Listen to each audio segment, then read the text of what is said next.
How do I think the pyramids were built? To be honest, I have no answer to that question. And anybody who tells you that he or she knows how the pyramids were built are not telling the truth, because we don't know. We don't know. The Great Pyramid contains a number of mysteries. The Great Pyramid, first of all, is very big. The Great Pyramid weighs 6 million tons. We can calculate that from its mass. It weighs 6 million tons. Its footprint is 13 acres.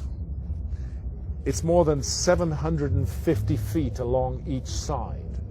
It's 481 feet tall. More than 2.5 million individual blocks of stone were used in its construction.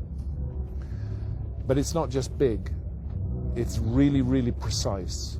The Great Pyramid is locked in to the cardinal dimensions of our planet. The Great Pyramid is targeted on true north within 3/60ths of a single degree. Now, no modern builder would create a large building and add onto his or her shoulders the additional burden of aligning it to true north within a fraction of a single degree. They just wouldn't get it. They wouldn't understand why it was important to do that. But something drove the builders of the Great Pyramid to go to a very great additional trouble, not only to create this massive, imposing monument, but also to lock it on to true north. And then other things, to incorporate into its dimensions the dimensions of our planet. I don't want to get too numerical or possibly even boring here, but if you take the height of the Great Pyramid and multiply it by 43,200, you get the polar radius of the Earth. And if you measure the base perimeter of the Great Pyramid accurately and multiply that measurement by 43,200, you get the equatorial circumference of the Earth. In other words, for thousands of years, through times, through dark ages, when human beings didn't even know they lived on a planet, never mind its dimensions, that monument has encoded and speaks out the dimensions of our planet on a scale of 1 to 43,200. And the scale is not random.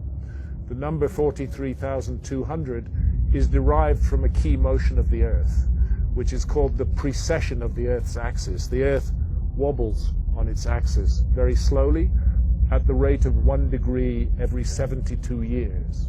And 43,200 is a multiple of 72.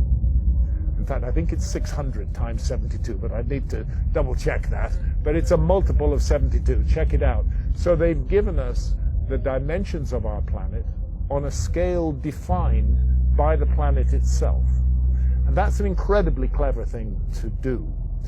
How on earth did they do it? Where did that knowledge come from? This is why I'm forced to consider the possibility of a lost civilization in the human story. This is a work of almost, but not quite, space-age precision. It contains errors, but they are human errors for sure, but they're very tiny. The great precision, great skill, great craft. Some people will say to you, oh, the Great Pyramid was built by slaves. That is utter bullshit. No slaves were ever involved in the construction of the Great Pyramid. As far as I know, there were no slaves in Old Kingdom Egypt whatsoever. The Great Pyramid, I've climbed it 5 times. I've been in every known chamber in the Great Pyramid. It is a work of stunning artistic achievement. You're looking at the work of masters of architecture at the peak of their skill.